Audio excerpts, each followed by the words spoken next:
Welcome to For Collectors.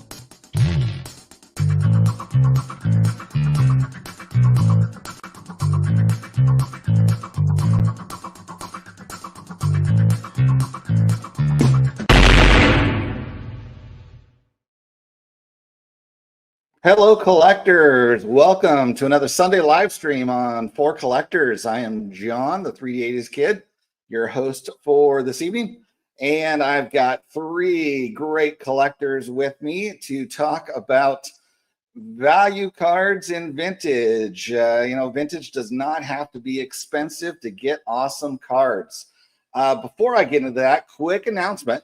For anybody watching this, if you do not qualify to vote for the Hall of Fame, check out our last video with Cesar Pepino Man on the thumbnail, and you can provide your voice to vote for the YouTube Sports Card Hall of Fame. If you're a newer channel that hasn't reached 1 year, or if you are a watcher of content, feel free to put your voice in the comments, and we will tally that up. And our one vote that qualifies for this channel will be as a result of those votes that we tally. So, without further delay, let me bring on this awesome panel of folks. First up, we have got Aaron, Value Vintage Cards. Welcome, sir. Hey, thank you so much for having me. I appreciate it. It's great to have you here. This topic is right up your alley. You are educating us almost daily with the videos you put out. So, pretty much prolific content creator so far at this point. I appreciate it. Yeah, you said value and vintage. I'm like, that's me. Yeah. Do it. And up next, another guy that fits this to a T, Joe, the Redneck Collector. Welcome, Joe. Hey guys, thanks for having me. Glad to be on. Be on with my pre-war pusher.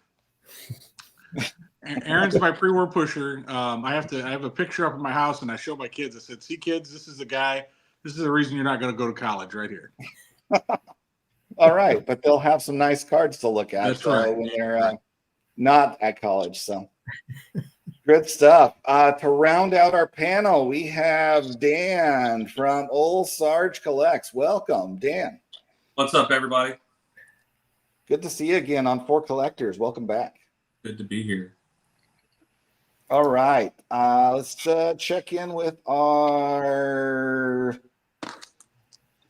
commenters real quick. See who's around. We have got Andrew Deutsch, as always, first one in the room. Welcome again. Scott over at Stukes, Baseball Cards and Curiosities. Welcome. Stephen with a PH. Hello from Canada. We've got Orlando, a collector's dream. Peter B, welcome. We've got Munson Trout Collector. Hello. We've got Litzy Sports Cards, Blue Rock TV. What's up, beautiful people? Foul Ball. We have got Peacemaker Cards. Dan, nice shirt. Yes, thank you. We're all now sporting our For Collectors t-shirts, of which my number is rotated the wrong way. 3D.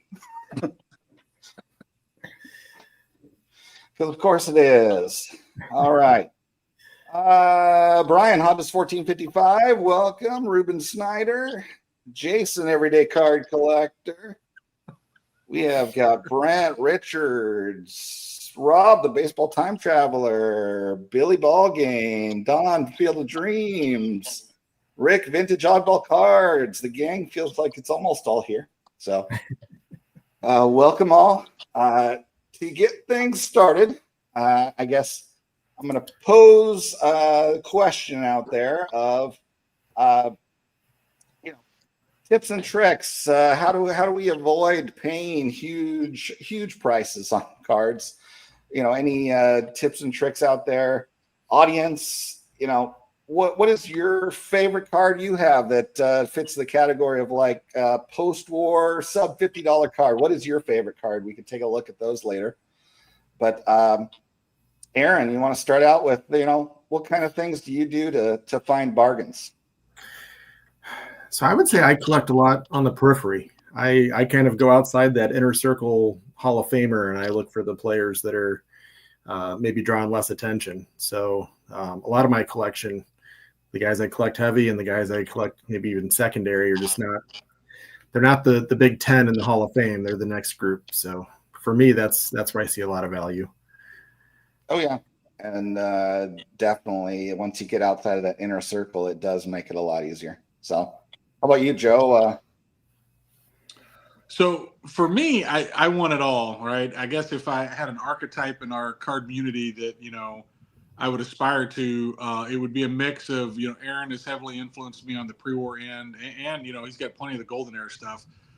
Chris from Missouri, I love the way he collects, Mike, baseball collector. So I want it all. That's my problem. And so for me, I want it all. I know I may never have it all, but it's all about the journey, right? So I'm a bargain. I'm looking for the deal, right? Chances are, whether it's a Ducky Medwick or if it's a Willie Mays, if it's the deal is right, I probably want the card. I'm gonna buy the deal. So I chase down those bargains pretty regularly. All right, and Dan, what do you typically do for finding the bargains? Well, what I typically do is find raw cards, ungraded cards, and I've gotten fairly good at doing that. Another thing that I do is sometimes when it's one card I'm chasing, and this is more or less for like those British brands out there, those oddball cards, I'll end up buying the whole set just for one card. But when you break it down, it keeps each card pretty cheap. So, Well, myself, I'm trying to collect every player, and some of those guys are really expensive, and so they take a long time to save money for. And so I like to intersperse cheap things so I don't. It helps me maintain the course of saving. To occasionally reward myself with something that's a cheap item. So I'm like not completely card dead feeling. So Yeah, I can't go too long without a purchase, or it doesn't feel right. I got to have something coming in the mail. I got to have mail days. exactly, it's that whole feeling of Christmas morning when you get that package. I heard in a recent video that where Dylan was talking about how he's not a big fan of the hunt, that he just loves staring at them. I think for me, it's all of it. I get it juiced with the hunt. I get, love opening it when it arrives. I love staring at them every day. The good fortune of being able to work from home almost every day and spin my chair, and that's what I see because my work computer is right there. So, yeah, but all right. So people want to see some cards, so let's start showing them some cool cards that we got for bargains. You want to show us the first couple, Aaron? Sure. We're going not pre-war to start, right? We are starting with the post-war. We'll save the pre-war for later. All right. Well, I'll stick with a couple that are. And actually, I guess what I should have said is I look for things that are just not traditional. Because when you said pull things, I feel like I can find a lot of value in not pulling regular old cards. So to me, that's one of my favorite. Maris rookie is amazing. Love it. 58 tops. But this is a 57. So this is actually a 57 Sohio gas card. There's a few of them out there. I've actually got two, which I don't know how that happened, but once it was like it's got writing on the back, but it was like $15. That's insane to me. And then the other one is one that I kind of led with and was showing John before we came on, because I think that is just one of the coolest Mickey Mantles. If you're trying to pick up a mantle from the 60s, this is supposed to be a 62. What's neat is this is a Holiday Inn postcard that he was associated with. So the table actually says Mickey Mantle on it. So it's a really unique item. And it was like $28. So if you get a 62 Mantle for sub 30 is a win. All right, cool stuff. How about you, Joe? You want to show us your first couple samples there? Yeah. So I'll show you something that I picked up. I showed this on my last video, but this is a lot. One of the things that I like to do is I'll search for lots on eBay. Most of my purchases are going to be, eBay, and I will look. I'll spend. I've talked about this before in other videos, but I spend an unhealthy amount of time probably looking at eBay. So I'll find things where people just don't list them in the most efficient way to sell them. And I won't show everything in this lot, but it was a lot of 6 tall boy basketball cards that just with some Hall of Famer rookie cards. There's a Jerry Lucas rookie, Don Nelson, and these are in VGEX type of condition. They're not stunners or anything like that. But they're such cool cards. Nate Thurman.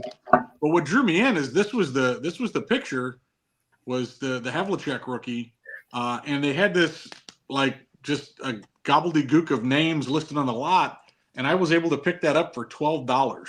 So to have, and I had a couple no names in it, but 4 Hall of Fame rookie cards for $12. I mean, yeah, how can you not do that? And it was just I stumbled across it. I was probably the first person to stumble across it because it was like $12 or best offer. Well, they didn't get a best offer on me. It was just smash the buy it now button.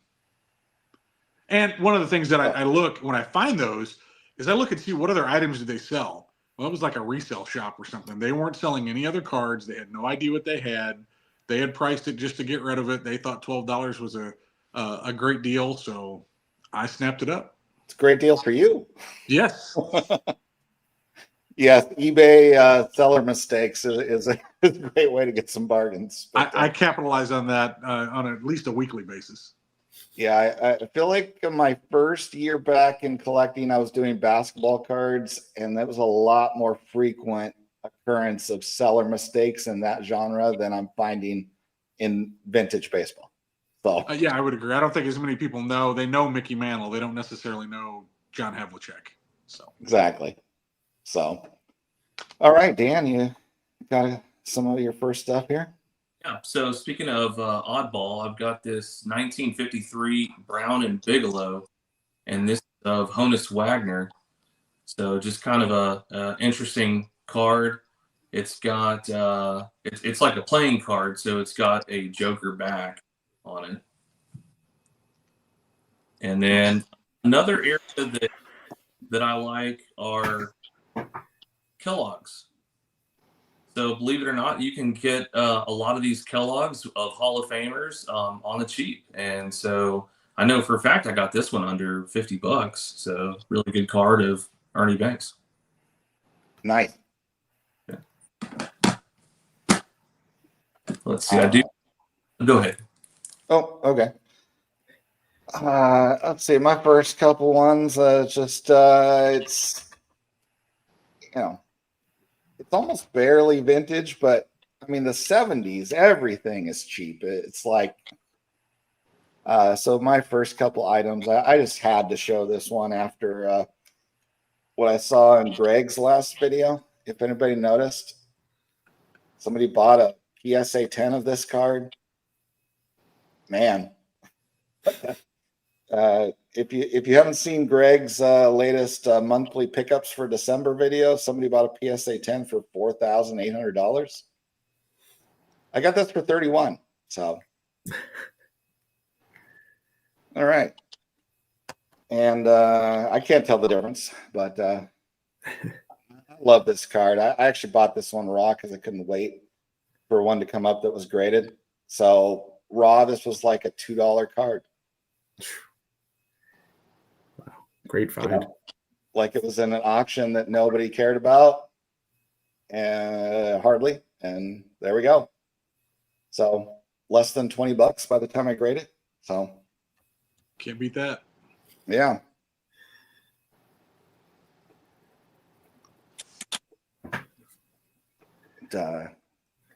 Let's just take a quick peek, catch up with the chat. It is flying, isn't it?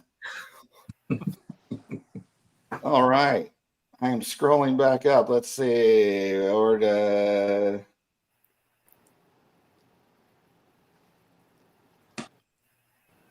I don't think this is a cover of a GQ. I think it's far from that, Jason. So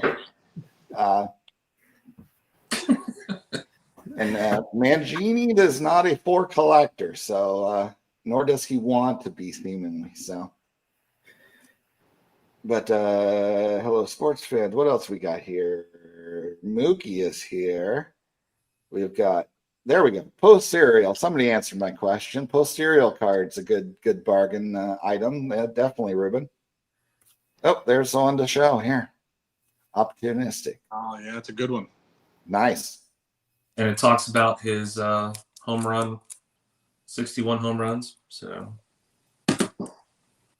Then I'm tossing those up too, just there we go. to support the idea. Yeah, I left the card shop sticker on it just so I could remember what a win that was. So, yeah, good call. I don't know. I think Dios has enough of those cards to last all of us. So, oh, what else we got? We got back and forth going. Let's see. There are all right. Kellogg's cards are great. 70s card boom, boom, boom. All right. Let's get back to it. All right, Aaron, you got some cards to show? Sure. A couple more. Keep it going. So I'll go with a normal size card. 64 tops of sorts, but actually I feel like these are kind of booming. It's the Venezuelan. So definitely rough back as you'd expect, but you can still score a 64 Venezuelan Yogi for 30 some odd dollars. And the other one I wanted to share, I thought was just kind of cool to get into the super rare uniques. Beamer Bread. So Casey Stengel. I don't think I've ever seen that set before. I've never seen. It says Oaks manager. Is that, I guess, a minor league team? Yeah, and actually the back of it's pretty darn neat too, because it's a pretty legit write-up. Yeah, it's not some generic blank back thing, so it's actually got some description. Yeah, a lot of these sets you'll find like 1 or 2 players you know. So if you can snag a Hall of Famer, and that's one that most people probably haven't seen, it was still sub $50. So is that like Pacific Coast League set then? Or I think it is. Okay. Yeah. That's cool. Yeah, so something a little bit different. They were the Oakland Oaks, right? Yeah. I think so. Let me see what it says. Let's learn together. I know. I'll do some reading here. Yeah, it talks about all his different career: Brooklyn Dodgers, Boston Braves, New York Giants. So, yeah, it doesn't give a whole lot of background on his current team, unfortunately, but I believe you're right. All right. Let's just see more comments about 70s cards. 71 OPG backs even more than tops. All right. Joe, you're up. Okay.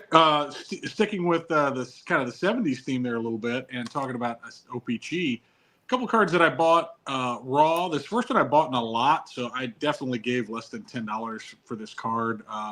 But probably 4 or 5 years ago, before I was really keeping good track. We were talking before we came on. I use a Google Sheets now to track everything. This was before then. So I bought this raw in a lot. I would say that maybe $10 is what I could assign the value on this, and then grading fees. But one of my favorite players, he was old when I was a kid, he'd been in the league for a good while. He's a veteran, maybe not old, but always enjoyed Eddie Murray. And I had a rough Topps one that I've not even graded from my childhood, but I picked this OPG up. Love the brighter backs, if you will. So picked that up for around $10, probably paid $15 or less to grade it, and got a 7. So super happy about that. And then this next one, found it at a shop that doesn't normally do cards, so they didn't even know it was the OPG. And so this is one of those cards that, I gave, I think 30. I think I gave like right at, with tax and everything, about $32. So you factor in grading, I was right at about $50 in this. And you won't find a Topps one that centered. So I had to go to the OPG to get an Ozzie rookie in an 8, but so very happy. I didn't expect it to be an 8. I didn't know how at the point I graded these 2 cards, I think I sent them in maybe around the same time. I didn't know how well they did or how hard they were on the rough cuts, because you Canucks up there cut everything with dull butter knives, but you knew how to center a card. So I'll take the rough cut. I'd rather have the card center. Down here in the States, we couldn't center a 79 Aussie to save our lives. So happy to have both of those cards in my collection. Yeah, I think they tend to be forgiving when like everything is rough cut in the set, so they're not as harsh. So, all right, Dan. All right, so I'm going to talk about 3 sets that are vintage and you can get on the cheap. So the first one is going to be the 75 SSPC. This is my man Nolan Ryan.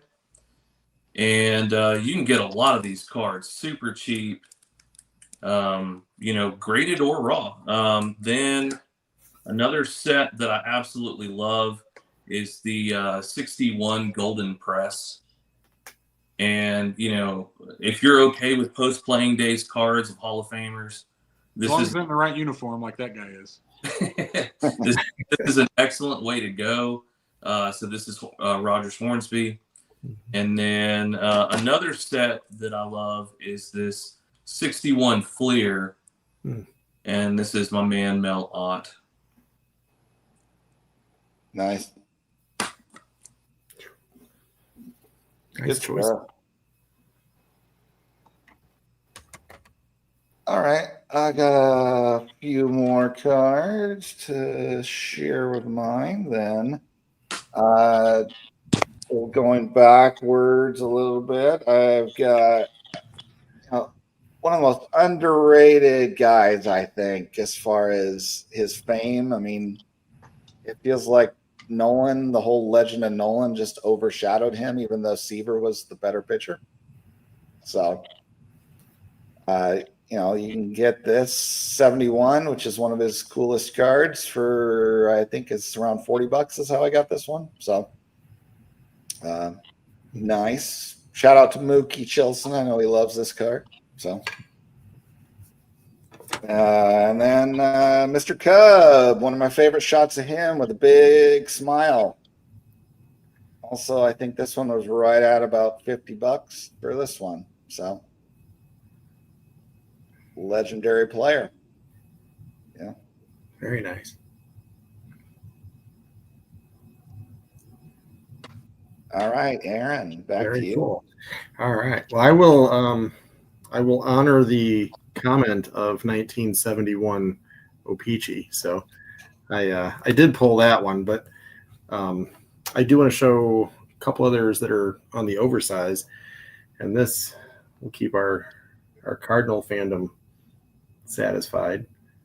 So 1952 Rawlings Musial. Nice. These, a lot of times with being oversized, I feel like you do get a lot of them with either this one's got like standing on the back and it's creased in the middle, but it makes it super affordable and still presents nicely. And the other one's another monster that I want to show you is 53 to 57, so it's a time frame spick and span issue. It still blows my mind that this is $30-40 because it's not in bad shape.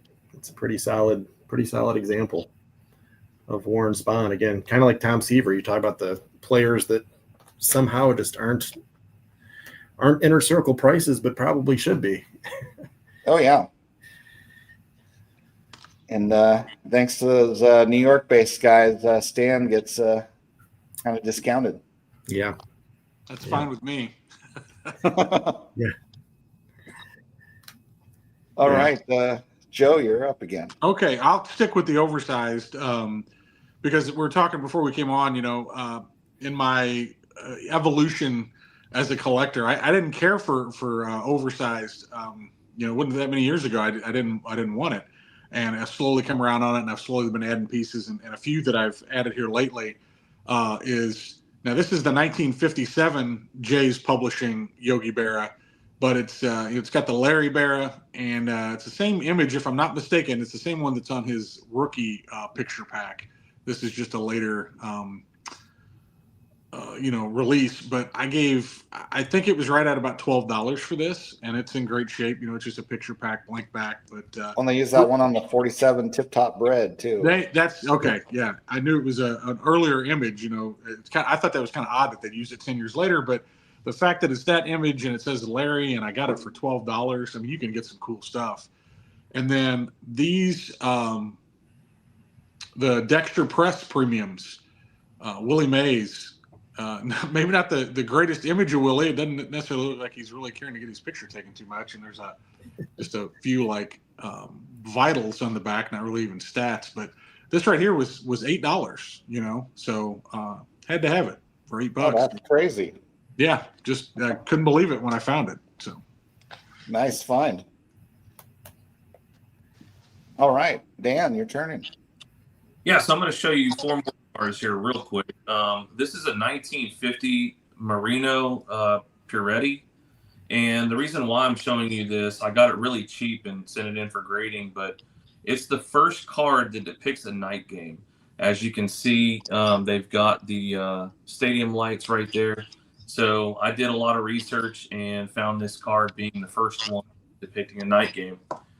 Then you've got Eddie Wakis here.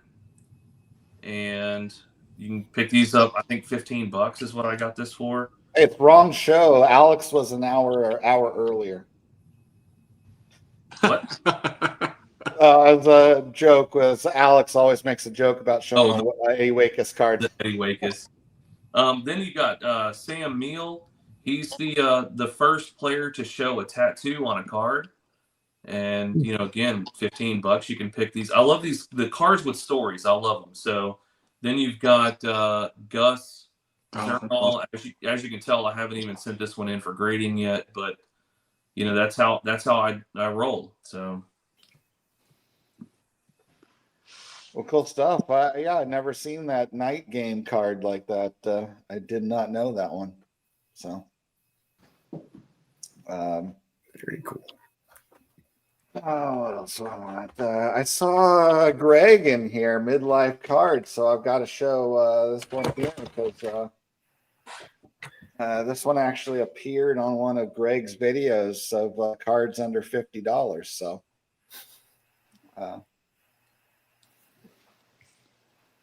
whatever month it was, I bought this.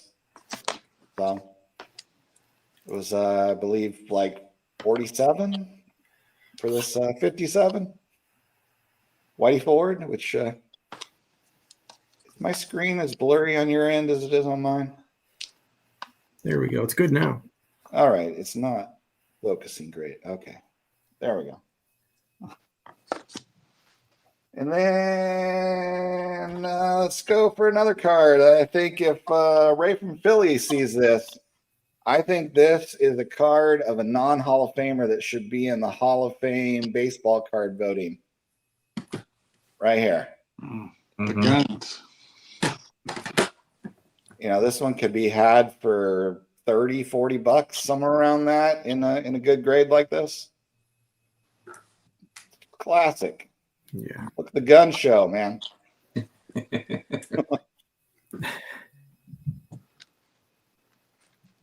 All right. There's my screen controls. There we go. All right. Any wisdom pouring from the chat now? Chairman of the board, then Carrot Top. Okay. Thank you, Collector, not Hoarder. Collector's Dream. And Clue was a stud. Yes, he was.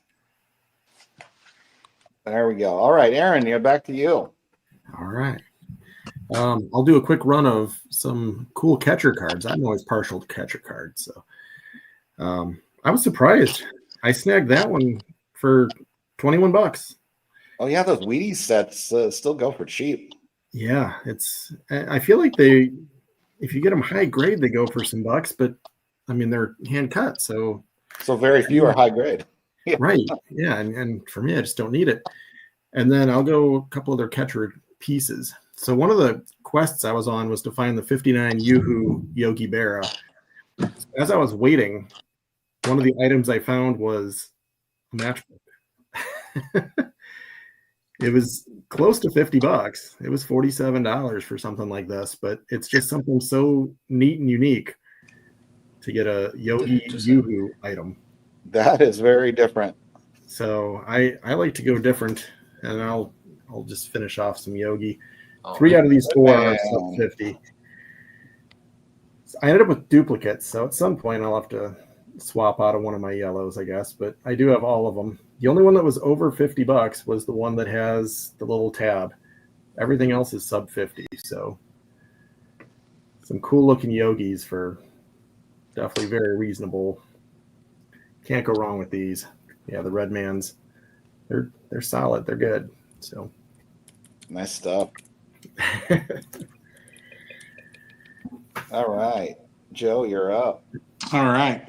So I've got cards here, just, going back to finding people on eBay sometimes that don't have things listed ideally, or if I see they have it listed what I think is, maybe a low price, right?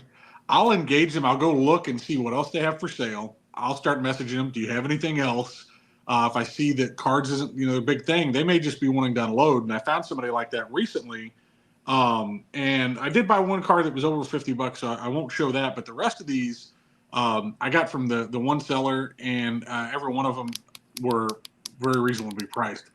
I picked up a nice 72 Mays that was $15. I got the 68 Mays, which it's in pretty good shape. I think it would probably grade hopefully a 5.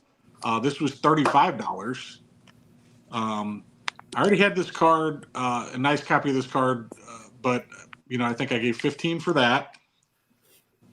I didn't have a second-year receiver, going back to you talking about how great he was, Tom Terrific here, and I didn't have this card, $15. Actually, that one might have been 20.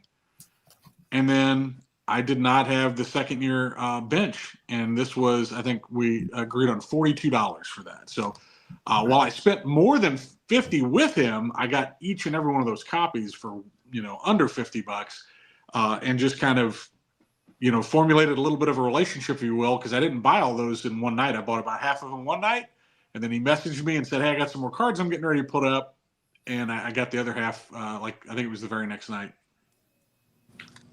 Nice pickups. Thank you. All right, how about Dan? Back to you. So I've got this Al Kaline that I picked up on the cheap. Again, raw, sitting in, but so got this card like that one. You may not believe it or not, but I did pick this card up for under $50, and this is a dandy. So it wasn't graded, but I did pick it up for under $50. Here's a set that you can find on the cheap. The 63 Fleer. Most of these are pretty cheap. So, and then one more. I think Aaron touched on this. I was having some technical difficulties, but you can find these pretty cheap too. And even the Hall of Famers you can find cheap. Love the Red Mans. Yeah. Nice stuff. Yeah, I'm shocked with the Dan D there, but it was a while ago. Maybe not today. I wasn't planning on showing this, but I had to pull it since you just brought that one on the screen. We got twinsies here. We do, both 4.5s. Exactly. I happened to buy mine graded, which was still under the $50 with this grade, because I think it was somewhere around 40 was the final tally. So Great centering for 59s. yeah, that's what I thought. So yeah, I've been looking for a while, and when that one popped, I was like, I'm going for that one. So all right, so the cards I was actually going to show then. What else we got? All right, I got to pull these ones here. So even we can go back to the 40s there and get some bargains still if you are willing to accept defects. So this here, this is the dream that I live, is finding cards like this. Because what would you guess the grade of looking at just the front? So I'm thinking 4, 5 maybe. I would have said a 5. So, yeah. And then just the slightest smudge of paper loss. That's This crazy. will focus. Hmm. Turns it into a 1 that I got for $39.99 as a buy it now. Can't beat that. Beautiful. Yeah, with a little bit of smudging of the paper. So, Crazy how little paper loss it takes to give something a 1. oh yeah, that's why I scoop those all day. So, and this one here, it's got very well-rounded corners. Joe would love it. Joe Force Off corners, I'm saying. So, but the color just pops on this baby. So, with awesome. red Shane Dean. So, in a uniform you like there, Joe. That's right. So, I am not getting my cards to focus very well, am I? There, I need to zoom all the way, put them right in the camera's face.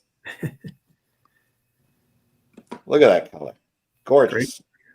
So, yeah, and I think this one ultimately sold for like 25-ish. Oh, there we go, twinsies. I just picked this up, I don't know, maybe like a month ago. I don't know, maybe 6 weeks ago. Yep, love it with the blue and the red background, or the blue background, the red piping. He's definitely in the bargain basement pricing of Hall of Famers box. So, all right, Aaron, back around to you. You got a few more post-war before we hit into the pre-war, everybody? Yeah, I got a little more. All right. I'll show you some more oversized stuff because that's just where I'm having fun lately. So go with the 70 Super. I thought that was a great image. Nice and clean. Nothing wrong with that. Just barely under 50. Go back to 53. This is interesting. So Monty Irvin, but it's not just the regular exhibit, it's the Canadian exhibit. So those are extremely tough to find. So they're a little more of a premium, but they're still, when you get those non-inner circle players, they're still pretty darn reasonable. I think that was, I don't know, $15 or $20 maybe. So does that change like colors of the printing or the fonts or something? Is that how you tell the difference? Honestly, the easiest way to tell, so this one, where's my finger? You'll see a little number somewhere hidden on the card. And that's honestly the biggest difference. Oh, okay. Yeah, I think there's different tint variations and things, so that doesn't always make it super easy, but the number is always hidden somewhere in the Canadian version. And then the other one I was going to show is, you guys were showing off your LK lines. I looked this thing up. This was $4.44 for an exhibit LK line. Like that's silly. You gotta buy it. Yeah, that's crazy. $4. You can't let that sit there. That's with tax delivered.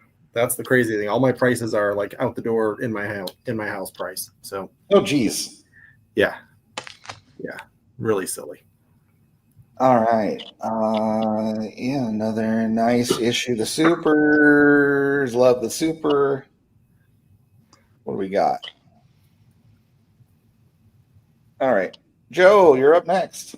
All right. So like Dan, I like to grade a lot. I've been showing a lot of raw, but I'm going to show some of my bigger wins in the last few years with vintage, or I think so anyway, that are under $50. And the first one, I will say that this is another one of those that was being sold by an online pawn shop, right? And I saw it, and they had it listed as like VG condition. Oh, Dan, phone died. This was listed as VG condition, and I'm looking at it. I'm like, that does not look VG. That looks like, EX Mint, so on and so forth. So I'm messaging them, and I'm like, why am I even messaging? It was $25. So I took a chance on this beautifully centered. The centering just drew me in. So for $25, and then my grading fees, so I'm getting close to the $50 threshold. But I have a '67 Gibson in a 7, and it is just dead nuts centered. But every card they had, and I bought a few other cards from them. Nothing is super good a deal as that was. But if they have everything listed as very good, they probably don't know what they're doing, right? They're saying, so if you look at it and you don't look closer and you take their word for it that it's VG and I really want EX Mint on up, you may be doing yourself a disservice. Another person that I found going with the K line, I got a couple K lines I'm going to show in the stack. It's a 56 K line, and start talking. And I think, I don't remember what he had it listed for, but I bought it for right at about $35, out the door, home, everything. And then, so I may be a little over the $50 threshold, but I got a 56K line in a 7 for right at, because I just did some digging and I took a chance talking to this person. They were selling some cards for somebody else. I also bought this from them for, I think, right at 30. Beautiful banks, not quite as well centered, but it came back as 6. Sometimes you just have to take the time. I send, for every 10 messages I send to somebody on eBay, I might only get, half of them to return, but sometimes it's worth it. Now, the next one is probably my greatest buy for under $50. And they had this listed. They let AI list it because they didn't know what they were doing. And AI listed this as one of the 2010 cards that your mom threw out. And when I saw the picture and clicked on it, it was obviously an original. So this is another one. I gave $35 for it. You guys aren't going to believe it. I think I've shown it before, but $35 for this. So with my grading, I'm a little over the $50 threshold, but there's Mr. K-Line in a 2.5. $35 raw because they had it listed wrong. Oh, geez. That's insane. Yep. I mean, just, not a perfect copy, but the color is still just super vibrant. Centering is not absolutely terrible by any means. 2.5. I'll take it all day long. So sometimes it pays to spend that unhealthy amount of time on eBay like I do. That's my wheelhouse condition right there. I love the condition of that. Oh, I'm fine with it. Oh, it's gorgeous. And that's insane for the price. I mean, yeah. At this point, I'd say that's the deal of the night. Yeah, you win. I'm pretty proud of that one. I've got some others, but that one's up there. And it all just comes from spending the time looking, digging, sending messages, clicking on pictures, looking to see what else they sell, looking at feedback. It's the journey, right? It's the things that probably Dylan would hate doing, I love doing. I do spend an unhealthy amount of time card hunting on my phone. Yes, so I feel ya. All right. Okay, we got Dan back via computer now. Good stuff. Hello again. Welcome back, sir. Thank you. You got some cards at the ready? Always. All right. Are we still post-war or are we into pre-war now? Well, I think we're close to the end of post-war here, maybe. Yeah. Okay. So Mankos. You can always find some pretty decent Mankos that are, now this one's Betty Boop, obviously, but I know there's a lot of Manko collectors out there. If you're into Mankos, you can get those. I got some during the war, during World War II, they, weren't producing a lot of cards. And so you have to find baseball related cards in other countries. This is a Kellogg's all wheat card that was produced in Canada, but it's a baseball related card. So, and then really the only other thing I was going to show you is this Fair Spain that I've got. I love art cards. I love cards that just are artistic, a pleasure to look at. And this one I find a pleasure to look at. And then, of course, Legrand Orange here, the 64 rookie card of Rusty Staub, or I think it's the second year card, Rusty Staub. So I got all those really cheap. Great stuff. Yeah, I mean, Ferris Spain was a stud that just, couldn't have a long enough career.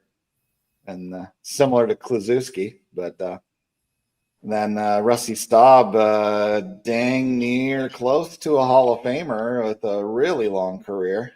Yeah. So, all right, I've got a couple more Hall of Famers that are on the cheaper side that I just love the beauty of the cards. So, the first one, this was my ultimately still my favorite 1960 Topps card is the Eddie Matthews, mostly because of the synergy I got going here with the actually having a batting pose and the fielding pose both. Too many of them are almost sort of duplicate poses too much. So to actually have the balance of fielding with the batting to me as an extra something, and not to mention him being an awesome player. So, this one can be had for, I think I got this one for like $26. Wow. It was like that was $25.95 was the starting price in an auction, and nobody else bid. So,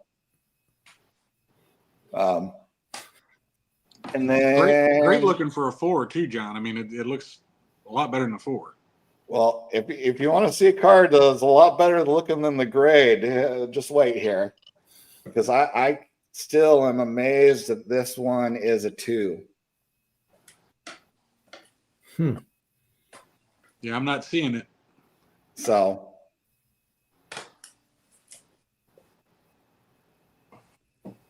had his greatest years when many of the guys were off fighting the war. So, relatively forgotten Hall of Fame pitcher here, Al Newhouser. So, yeah, I've never examined it under magnification enough to know why it's a 2, and I just don't even see how it's a 2. No, I don't see anything wrong with it. So, Yeah, it's the world's nicest too. yeah, I got this one unopposed in an auction for also like $25. So, Wow.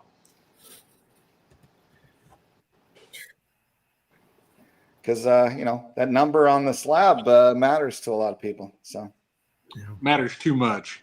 That's for sure. yeah. All right. Do we want to go back in time a little farther now? Or any last cards you feel like you really want to show? Throwing it out to you guys. Nope, I'm good. I'm good. So, I'm excited about pre-war. criteria I set, because pre-war does get spendier, was trying to find things for everybody that are $100 or less. So,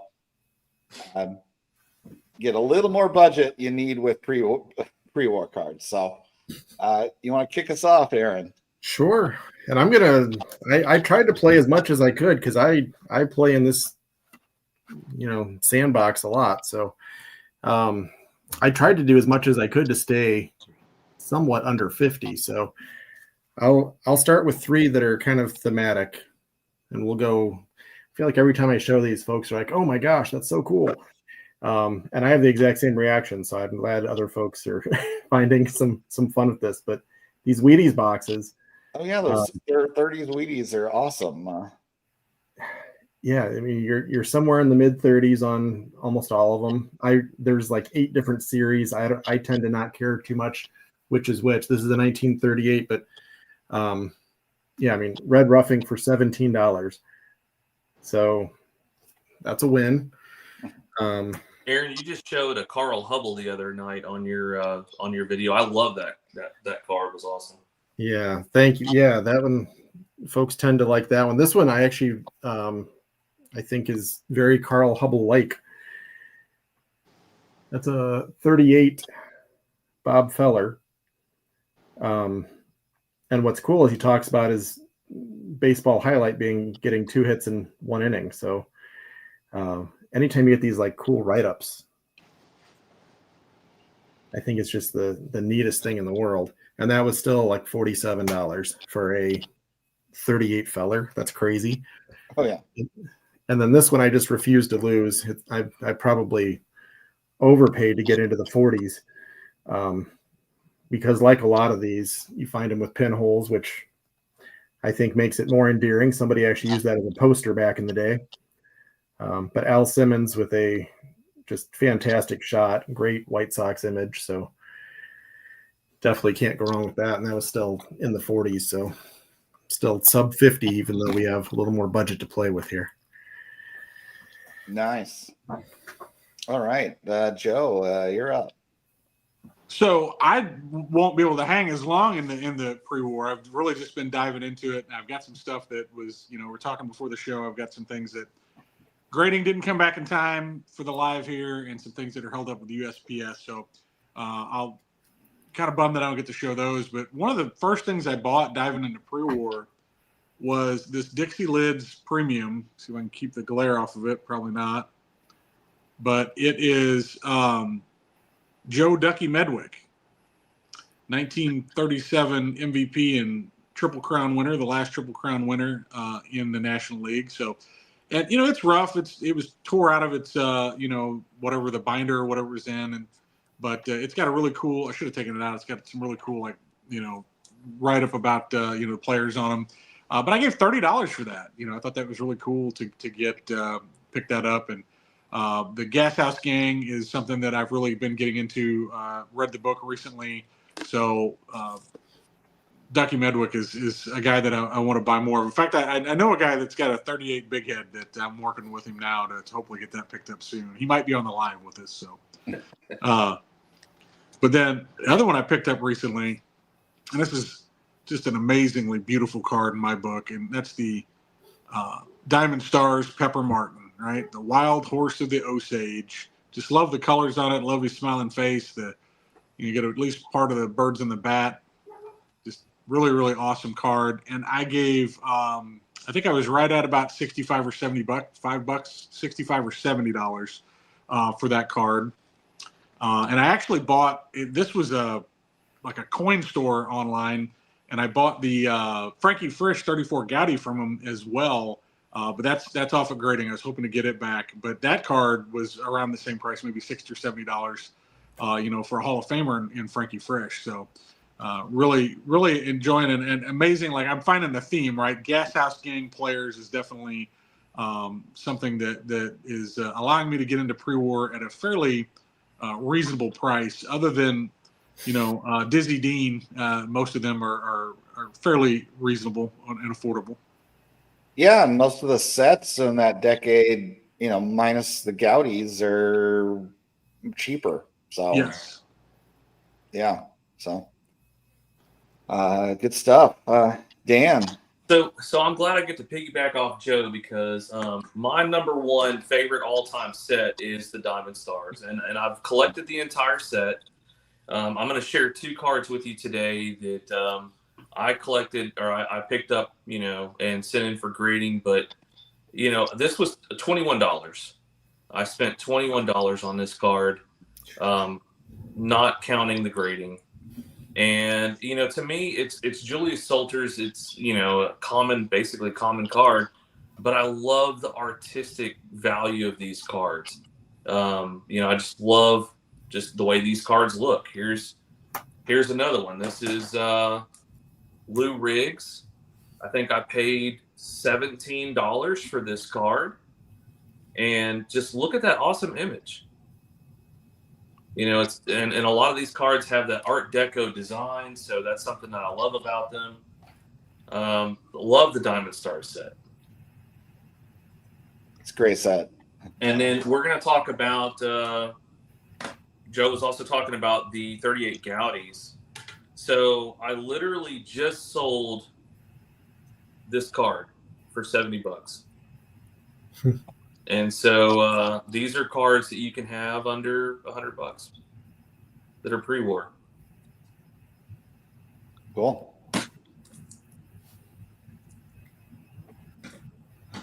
All right. To kick things off for me, I'm going to show the first pre-war card I ever bought, and that was Seeing a video from Picker Jim where he was showing just his usual shotgun approach, where he just randomness of pickups.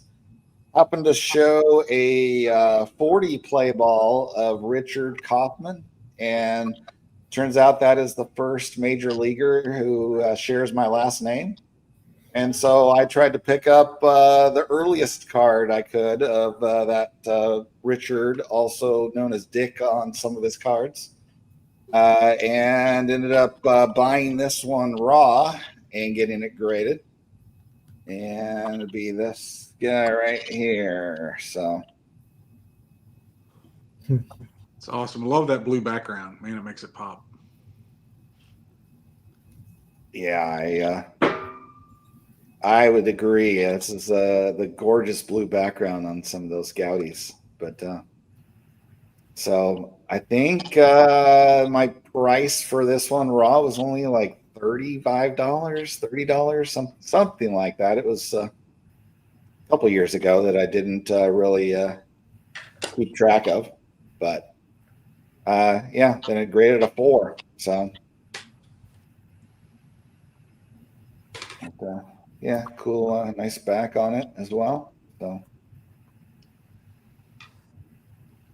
and you can see Dick Kaufman on the back.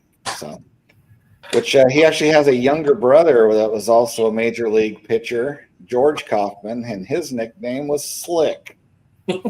So we got Dick and Slick. Yes, mines are all in the gutter now.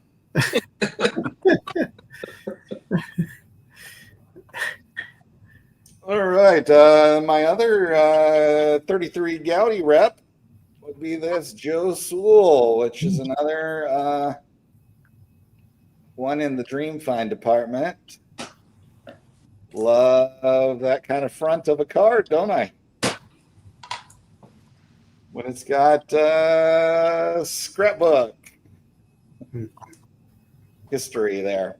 So.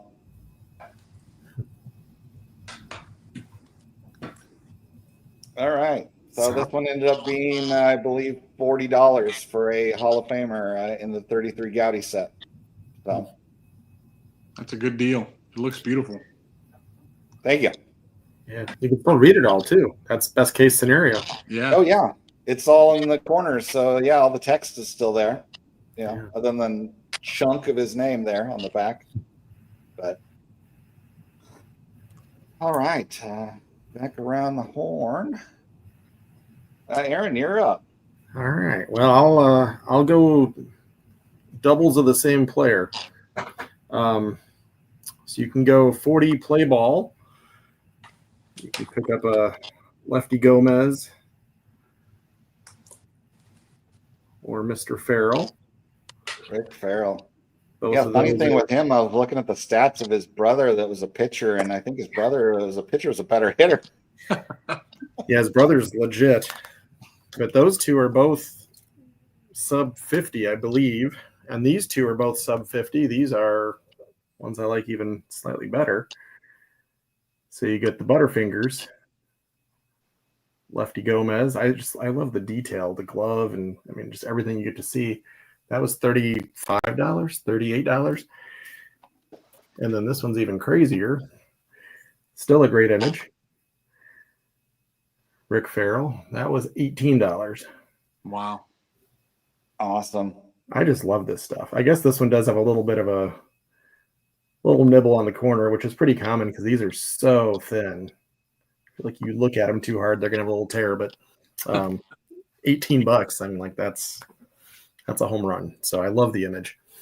Oh yeah, they're gorgeous. But yeah, the oversized items are just such bargains that I'm on the end of a bedroom. I don't have room to store those gorgeous things. So I feel your pain. I'm fortunate. I got to stick with smaller cards. When you're talking about 90 or 100 years old, they're going to have a little wear and tear on them too. So, I mean, a little corner, who cares? The image is awesome. I love those catching poses from, the 20s, 30s, 40s. All of them are really cool. Yeah. Definitely agree. All right. Yeah, apparently the Chiefs won the game. So Go Chiefs. there'll be plenty of close-ups of Taylor Swift during the Super Bowl. So everybody, Anybody surprised by that? I mean, I thought it was a foregone conclusion. It's scripted, remember? sure. So, all right, back to cards, Joe. Okay, so one more, another Gas House gang that I recently picked up, and I think it was, I don't know, between $30 and $35, and that is for Jim Ripper Collins, the first baseman for the Gas House gang. He actually was co-leader in home runs in 34 when they won the series. He tied Mel Ott with 35 homers, had a career year, you know. Other than that, you know, he banged around the majors and, you know, and you know, played ball. He was, it's neat to read about him. He like had multiple games without a putout playing first base. It's crazy. I don't know. So, and then this is, I just picked this up not too long ago, last week or the week before, and it's my first T205.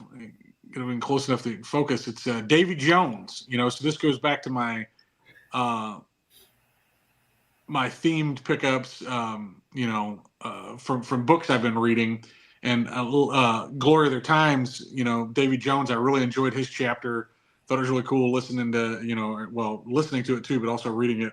That he was, you know, basically the, you know, third outfielder, you know, behind Ty Cobb and Sam Crawford. Not many people know about him, but I gave, this had some back damage on it. You know, obviously it was glued in too, but I gave $40 for it. I thought that was really, really cool. And it kind of, I could check that player off from my book checklist. I'm not following the PSA registry checklist. I'm just trying to get cards of players from the book.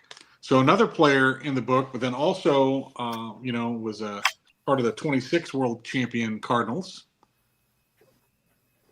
Just got this last week, my first strip card I've ever picked up, and this is Bob O'Farrell. It's hard to get it to focus now. It doesn't like that little writing, but the W572 strip card, and I got this for like $28 plus shipping from Greg Morris. It's in really good shape. It's a blank back, but seems to be cut pretty straight, no creasing.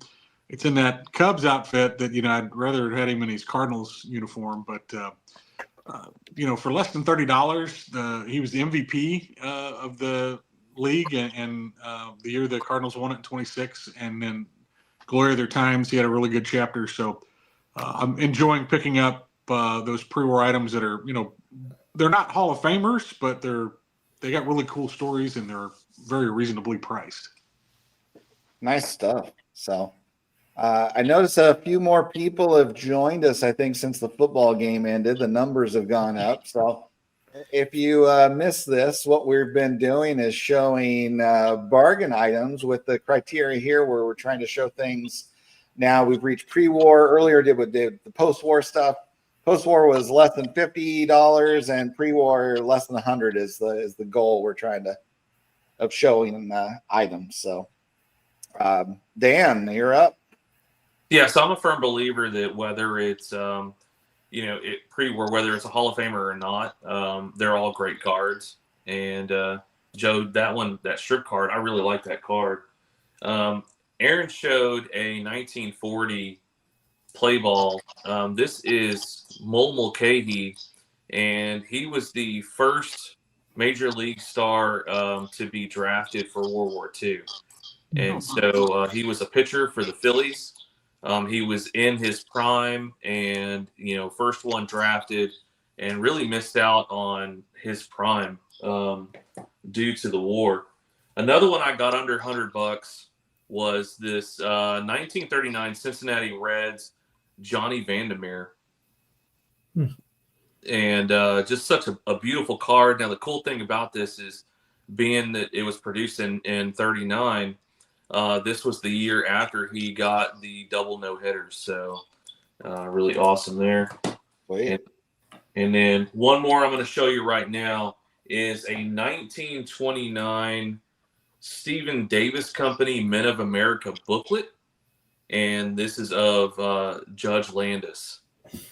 So it's kind of hard to get a Judge Landis card. So these booklets are really cool. And I think there's another baseball star in the set.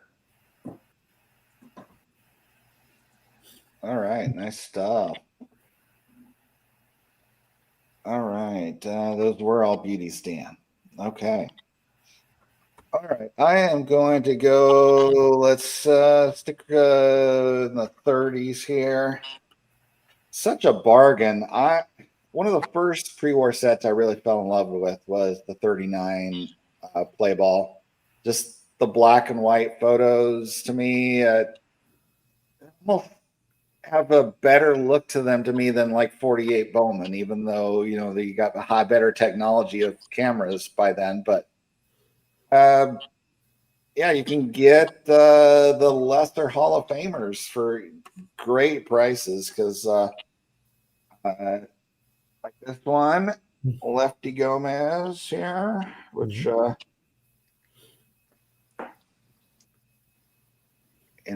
totally still in.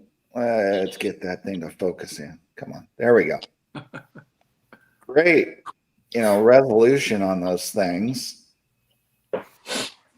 And I got this for $60. So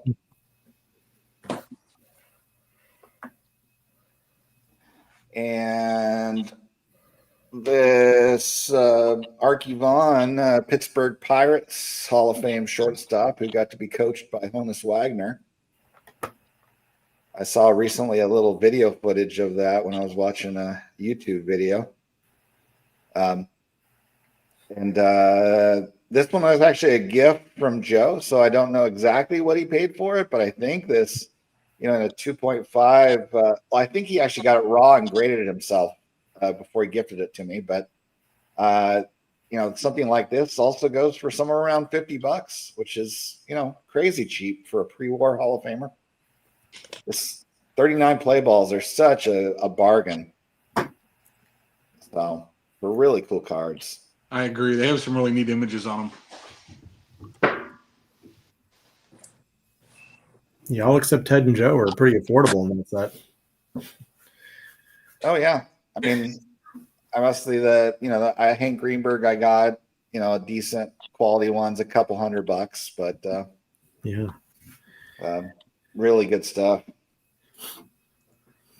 John sleeps with a play ball under his pillow. I don't know about that, Rick, but I do like them. And thank you, Steven, and thank you, Rob. So, all right, Aaron. Cool. I'm going to run through a bunch from one set. I've got 5 different cards that were all under 100. I think mostly over 50, but they're all hand cut. So what I wish I could do is hide the label and see what people think looks nicer, because the ones look way worse than the A's. But this whole set, I just love the W517s. And you can pick up Hall of Famers all day for less than $100. And what's really interesting is, so this is just a normal size case. Most of them. Yeah, that's what I was wondering. I thought they usually put that in the bigger slab. So I don't know why. I think these are all newer slab too, so they're like regressing in what we want. But Dazzy Vance is nice and clean and a really cool image. Snagged an Al Simmons. Because I'd love to buy some of those if they fit in the case behind me. I know, it's really ridiculous when you have to not only find the right card but the right darn slab. That's really crazy. Snagged a Paul Wiener. That one's really crazy. It's nice and solid, except it's got a little nibble out of it at the top, but that gets a 1 versus the A's that I just showed. So I don't know. It's kind of crazy. And then even Chuck Klein. I think I did show that one before. Charlie. I love that. Nice. Those unique little names to it. But yeah, all those are sub $100. So great set. Love that set. Yeah, they got some great images on there. I'd love to add those, but they almost all come in that larger slab, even though they're just barely too big. So I've got a couple that are in the regular size. So yeah, it's so authentic min size if it's trimmed small enough. Well, the other one's actually a 2, I think, and it's in a smaller. Oh. There's just no. That makes no sense then. I know. Just more inconsistency from the grading companies, and they're all There less. we go. If Mangini's watching this, we just gave him more fodder to rant about the grading companies. Let me text him right now. I'll let him know. Like, okay. It's good stuff. Good stuff. Yeah. All right. I love Joe. those. I love those 517s that Aaron had told me about. Some got auctioned a couple weeks ago, but they all ended within like minutes of each other. And I tried going after too many, and I didn't get any of them. But I think pretty much all of them went for what I would consider fair prices, as much as I know about them. But I missed out. So, and honestly, I'm tapped on under $100 pre-war cards at this point until grading orders come in or the U.S. Postal Service gets their butt in gear. My other stuff is not here, so I'm a spectator at this point. Okay. Happy to be one. All right. We're happy I'll to have provide you. comic relief. There we go. It's welcomed. All right, Dan, you're up then. Well, you can get a pre-war DiMaggio for less than $100. It's Dom DiMaggio though. It's not. Well, Yeah. I thought it was going to be one of his brothers when you said that. Yeah.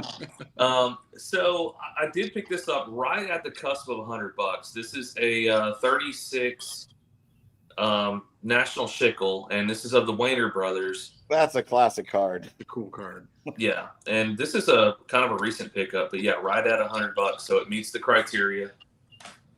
And then I'm gonna bounce around a little bit here, but here's a 1923 W515-1 of the Musel brothers. So there's two sets of twins in this set, and this is one of the sets of twins. Sorry about the glare. Nice. Yeah. Very cool. All right. I think I have the other set of twins, actually. That's fun. Yes, I have both, and I just wanted to show this one off versus the other one, but I do have both. Yeah, that one's awesome. All right. I'll go for a trio here of hand-cut cards with my favorite pre-war grade for those items. So, well, let's start out here with the 1922 W573, which is a duplicate look to the American Caramel, I believe, E121s. And this one would be a Pirates outfielder, Hall of Famer Max Carey here. Which, come on, focus. There we go. Wow.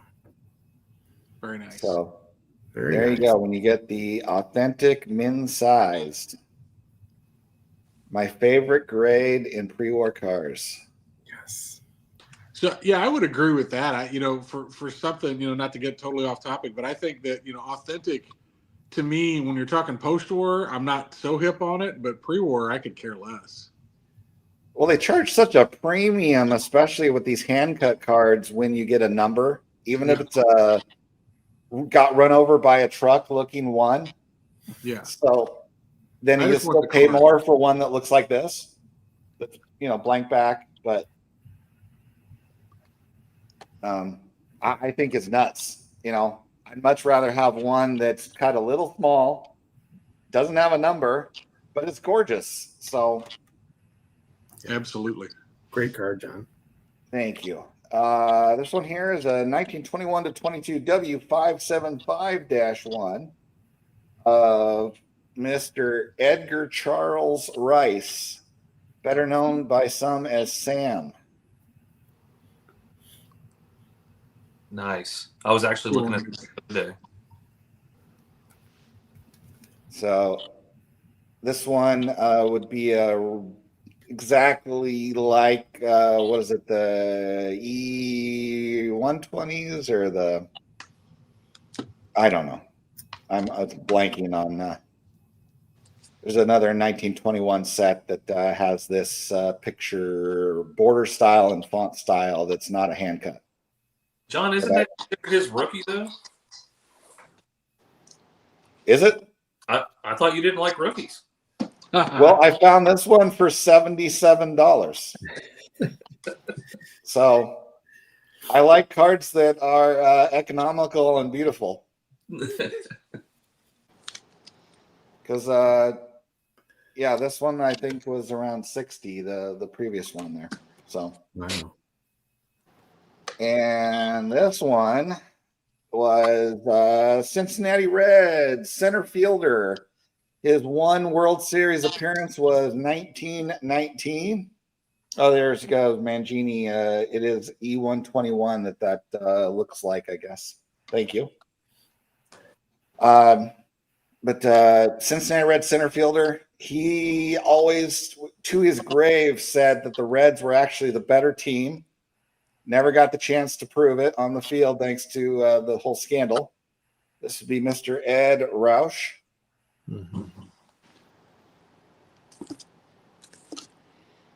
So in this, as you can see, it is a reverse negative because this set has 5 different styles that end up occurring where you have different fonts at the bottom. You have some that are properly oriented and some that are reverse negative. So that's where you end up with a double dash thing here because there's like a -1, -1, 2, and there's a -2, -1, 2, and 3. So yeah, this one being a -2, -2, and thanks to it being min size, $40. I think 41. Sorry, I'll be exact. That's really bad. But once again, blank back. So Well done. thank you.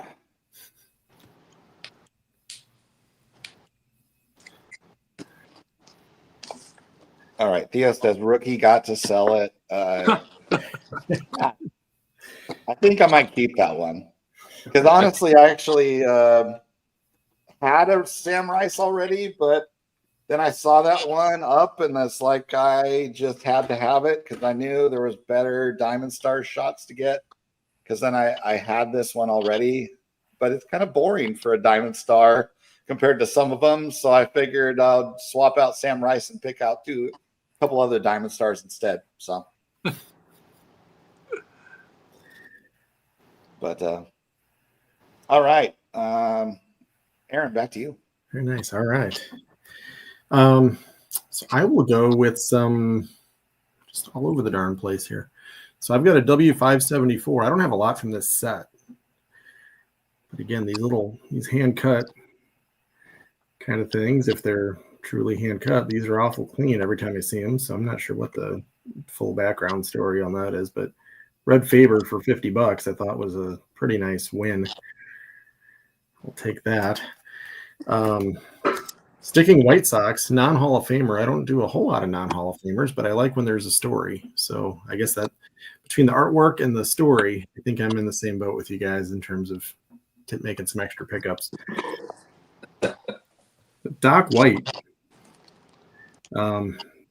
pretty legit player. Like he's a solid number 2 pitcher. He's a Hall of Very Good kind of guy. I thought that front image was super clean. The back, somebody started doing some budgeting on, but it doesn't impact the front. The front's still gorgeous. So I thought that was a really cool one to pick up for a few bucks. And then I will go with something else that's another fun way when you can find them, is picture packs. So 1931 Cubs, which is going to just bother my White Sox fans. But Ray Schalk with the Cubs uniform on. That nice oversized item. And then you can't get any more Cubs than William Wrigley. I thought those were fun. William Wrigley was like $12. So I don't know, kind of like the Judge Landis kind of stuff. I don't know how you find a William Wrigley item for $12. You don't really see too many owner cards. Yeah. The executives, the owners, and stuff like that. It's when you see them, you just kind of pick it up and go. So, yeah, I was happy to see that. Very cool. Well, Aaron, you showed your Doc White, and I was going to be showing mine. So awesome. How ironic is that? So I picked this up for $40. And what's crazy is that the T206 set is so beautiful and so iconic, and a lot of the cards could be had for under $50, definitely under $100. So really good. Also, another set that could be had for cheap is the T207s. So these cards can be had for cheap as well. And I definitely picked this one up for $100. And then another the pictures set. on this pop with the dark brown background. The players always just really pop as being all bright. So yeah, I do love this set. I love it when they throw in a flash of color. Sometimes you'll see someone with a hat that's blue or red, and then those colors just pop. So I love that. Another set that you can pick up a lot of cards on the cheap is our Obacks. And so I love the Obacks. This is like one of the most beautiful cards I've ever seen. And absolutely just love these. So those are 3 examples of cards on the cheap. Nice. All right, back to me then. I'm gonna hop on the T205 train now for myself, which couple of items that are my second favorite grade in pre-war, which if they are on the nice variety of that grade, which would be a 1. So, this is a case where as long as the crease does not go through anything significant, like his face or the main part of the design, I am cool with it. So Bobby Wallace being the Hall of Fame shortstop, mostly with the St. Louis Browns for most of his career. And with the cap there is a no cap version that's rarer and more expensive that would not be able to, I don't think, fit the criteria in any grade. So, but this one was actually a gift from Matt, the card story, for me. I think these normally transact in the neighborhood of around $70 to $80 though for a Hall of Famer, in a nice looking one. So, wow, the edges are phenomenal. Those are so awesome. That's what I would agree. That one corner is pretty, much gone, but yeah, the rest is really nice. The gold. So yeah. And the back even is really nice on this one. Let's get that buddy to focus. There we go. So yeah, very nice. And the one I purchased myself was kind of when things were peaking a little more. So I think I paid $90, but it would sell for less today. This Fred Clark, also in a 1. Hall of Famer with the Pirates, was the manager at the time of this card as well. So winning manager when they won the World Series there against the Tigers. I'm blanking on the year, like 06, 08, something, somewhere around there. But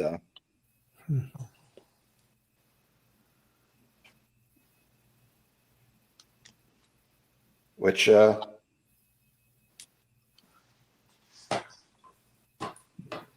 actually have the guy that was the Tiger manager and a card that didn't qualify over there. So, all right. Back around to Aaron. All right. I'll show one. I'm going to go back to a set you guys mentioned earlier. I kind of missed my round on that one, so I'm going to pull back another set. But I think these are really neat. These wonderful little blankets. Yeah. So B18s, Walter Johnson, Joe Jackson. There's Ray Chapman's in there. trying to think who else would be big. Ty Cobb. There's a few big ones, but these, it's Frank Chance. That's still legit. It's still Hall of Fame notable player, and it was like $40. Wow. So to me, and again, like you grade these things, I mean, they're made to be sewn together. So nothing crazy about it. And sometimes the colors will smear and they'll start to unravel, but it was decent. But I did want to go back just since I've got a quick second here. These Diamond Stars, and I know, so Dan's completed the entire set, which is crazy because even the commons, the players you don't know even have just cool images. So on an artwork level, it's an amazing set. But I did complete one of every Hall of Fame player. And those I think were a little over $50 each, but I just want to show, I mean, even Hall of Famers, I mean, these are still sub 100. And for a card in the 30s to be graded with a 3 that's a Hall of Famer, I think the Diamond Star set is hard to ever beat for pre-war value. Oh, and yeah. That's a cool one. So I don't know. I guess I've become a Rick Farrell and Chick Hayfeet collector. I'm not sure that I set out to, but they just hit the criteria for me perfectly. So I think isn't he known for being the first person to wear glasses in the major leagues or something? He has some tie to his glasses. I think so. I mean, his glasses are so insane on that card. But yeah, they're. I guess I love the way you collect when you say like the first one to have a tattoo, the first one to have like I need to do better digging. But I can't think of another player in that era that had glasses. Yeah. So, yeah. I love the backstories on cards. The players, it doesn't have to be a Hall of Famer. As long as it has a cool story to go with it, it's a win. Yeah. Yeah, I agree. Give me something to connect to, and that makes it all the better. I agree. Honestly, the style of his glasses on that card, I feel like he needs a lightning bolt scar. That's valid. Maybe that's why I wonder. On that one, he's kind of squinting. That's probably the issue. Oh, yeah. They wouldn't let him wear his glasses. They made us take his glasses off. A couple years later, he's like, now I'm a Hall of Famer. Back here, I'm trying to like see what's going on. So, yeah, it's kind of interesting. It's fun stuff. All right. Brent loves the way you collecting. Awesome. All right. Pre-War Dreams bought a 68 Brooke Robinson rod at garage sale for $15 and it graded a PSA 8. Wow. It's a good buy. Yeah. Yeah. Isn't that one of the high number cards in that set? It's not significant. The Brooks Robinson. 67 is. It's not sure 60 is. I couldn't remember which one of his. I know he had one card that's more expensive. That's far from his rookie year. So yeah, I think 67 is big money. Okay. All right, Dan, you're back up. All right, so I think you have one of these, John, but the 1913 Lazarway game cards, these can be had for under $100. I no longer own one. Oh, okay. Well, I have the red and the blue. I wanted to show off the blue tonight. It's my favorite one. Oh. So I used to have both. What's that? I used to have both. Yeah. And then earlier I was talking about how sometimes you have to buy the entire set, even if you're chasing one card, and that's just the easy way to, pick up cards on the cheap. So I've got 2 cards that people like. Maybe not for everybody, but some people like them. And I had to buy the entire sets to find these cards, but I love them. The first one is this 1936 Allens. This is a multi-card set. It's a 36 card set. And this one is the only card depicting baseball. So I picked that up, picked up the whole set. And then another set, and this is a card that a lot of people do like, is this 1901 Wills. And I love this card. This card is one of my all-time favorite baseball cards. And it also goes along with Americana, and because you got the American flag on there. Just absolutely love this card. But the entire set, it's a 50 card multi-sport set representing multiple countries. And this card is by far the best one in the set. But that's sometimes that's what you got to do to get the card you're looking for. Yeah, those are cool things. Yeah. I've never had to do that for baseball yet, but I've done it when I was hunting down the World War II leaders cards. But, Yep. yeah, both times it was buying the whole set from an overseas seller. So, all right, I guess it's back on me. I do not have any other physical cards to show because they are not arriving until tomorrow. But I did make a little slideshow of them because I'm just that fun here. So, so the last REA auction, I wasn't planning to buy anything because I actually have my sights on a bigger card that's in a further out auction. But I couldn't resist it because it's 3 cards of 3 Hall of Famers from very low population sets, and they were just going to sell for too cheap.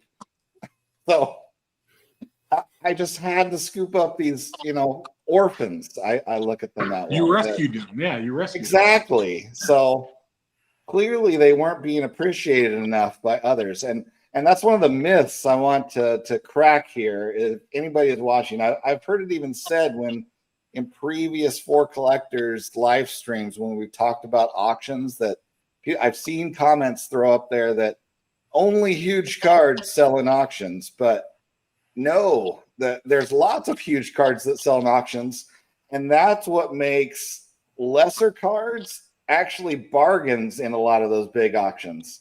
So you go to a big REA auction where they got all these tremendous huge cards and they're getting all the attention. And there are a lot of cards that kind of slip through the cracks that sell for a lot less than they should. Because I feel like while I got these 3 cards for the final sale price with the juice for REA was at 102, 90, and 85. And they should have sold for more like 150 plus each, if not more. So yeah, I've drug it out enough. I know. So. Where share screen? I should have this set up, shouldn't I? Here we go. All right, the first one, 1925 to 31 W590 Travis Jackson. Total graded population in existence is 27 on this card. Once again, my favorite pre-war grade because it's trimmed a little bit too much on the sides. So it's a little small there, which when I shipped it over to SGC, they'll tell me authentic min size on this guy. And yeah, happy to scoop that one up. I think this was either the 85 or the 90, one of the two. So then I've got, come on, how do I get the slide to go?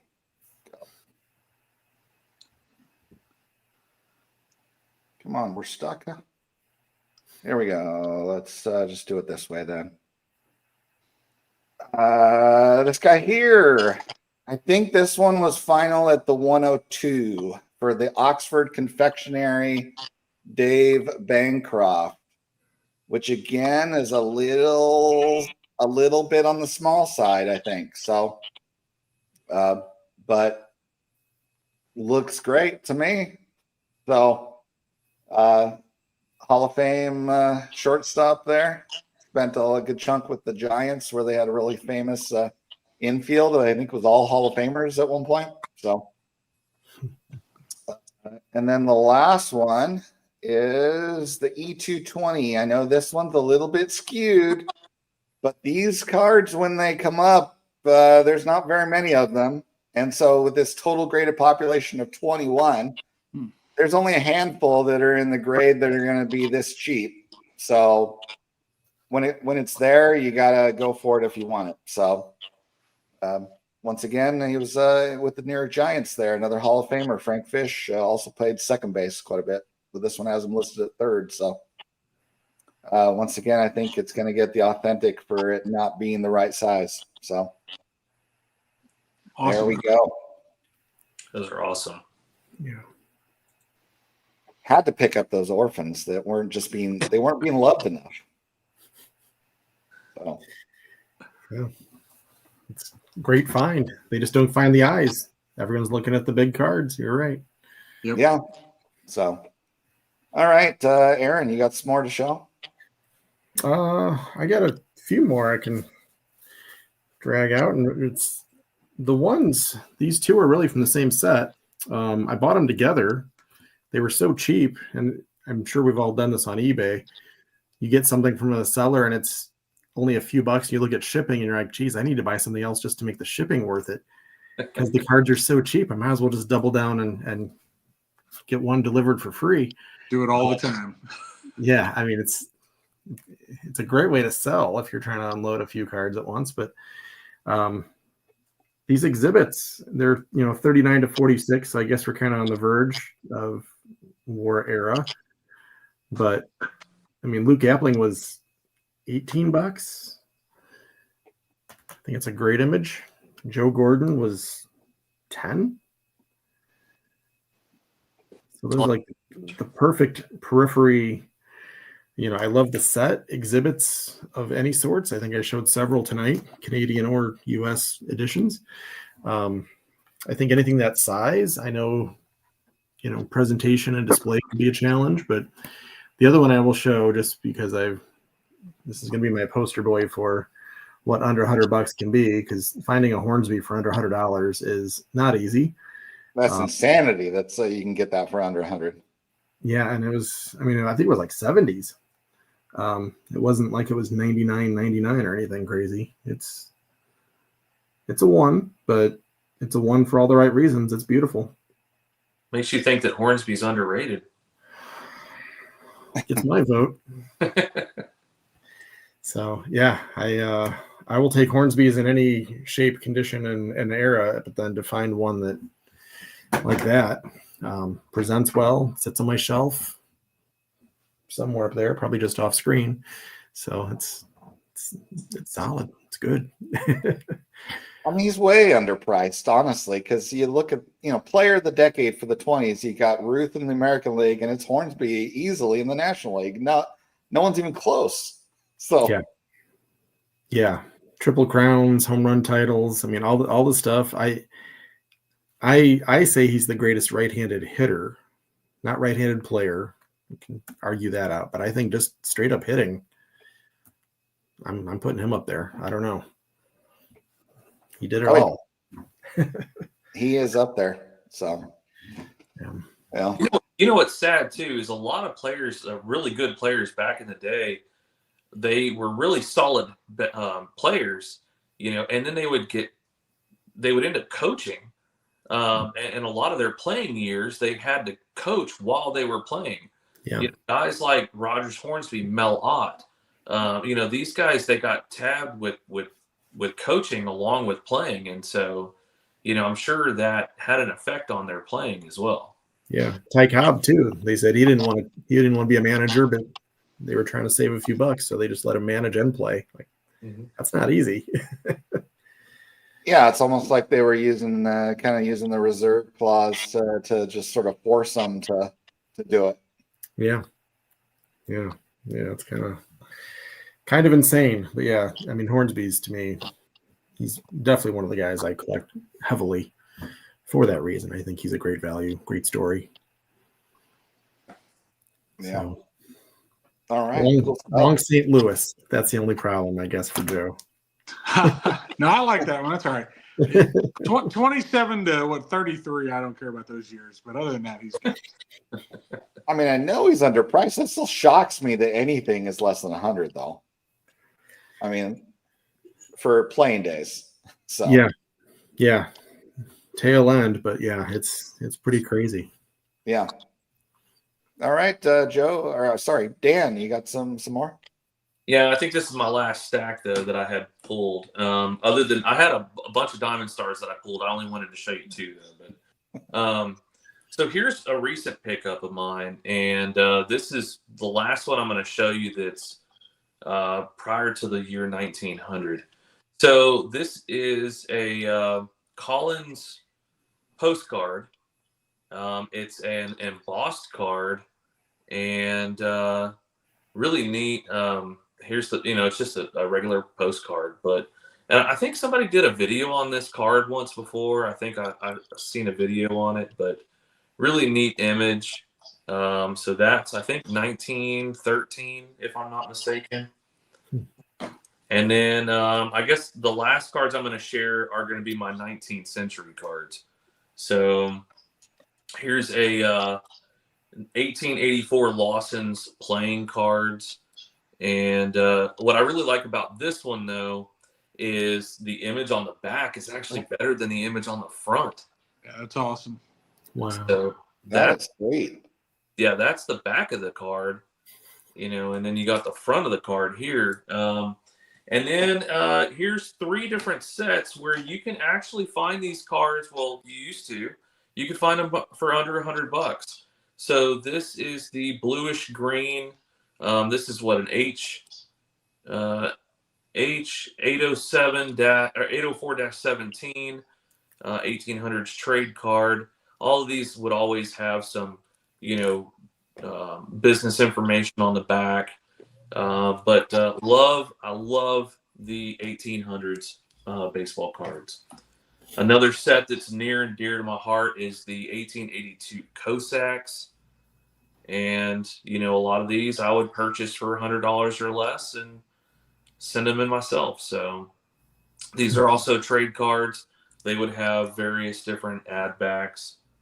And then the last one I'm going to share with you, and it's pretty much tasked me out, is the 1888 Buford and Sons. And I've completed this set. It's only a 4-card set, but the imagery on each card is amazing. Wow. And I absolutely just love, like I said, 1800s cards. I'm like a broken record when it comes to that. So that's what I got for you. Nice stuff. Very cool. I think I blame you and other people who have shown those cool 1800s items that you can't get them as cheap anymore. I've kept my eye out for them, like on eBay and stuff, and they don't sell cheap anymore. Look, so it's funny you mentioned that because, and we were talking about this before we went on, but this set, so this is a 9-card set. And I've collected 8 of the cards in the set. I'm trying to hunt for that last card, and now there aren't any on eBay ever. And probably it's my own fault because I keep showing them on my channel. But so every time I got a new one, I'd show it, and and next thing you know, everybody's buying them up. So yeah, you got to wait till you have them all, and then you show them on your channel. So. Lesson learned. Yeah. All right. I'm tapped out. So anything else for you, Aaron? No, I think I kind of ran through it all. All right. Well, we still got 48 people in here. Well, it just popped up to 50 now. So thank you, everybody, for tuning in. It's been fun working with all you guys. Thank you, Aaron, Joe, Dan. Great to have you here. Appreciate it. It was a lot of fun. Yeah. And, I know we made folks like Mangini happy because they like to see lots of cards shown. So we satisfied that requirement for the president. So, all right. So everybody, thank you for watching, and we'll see you next time here on 4 Collectors. Thanks, everybody. See ya. See ya.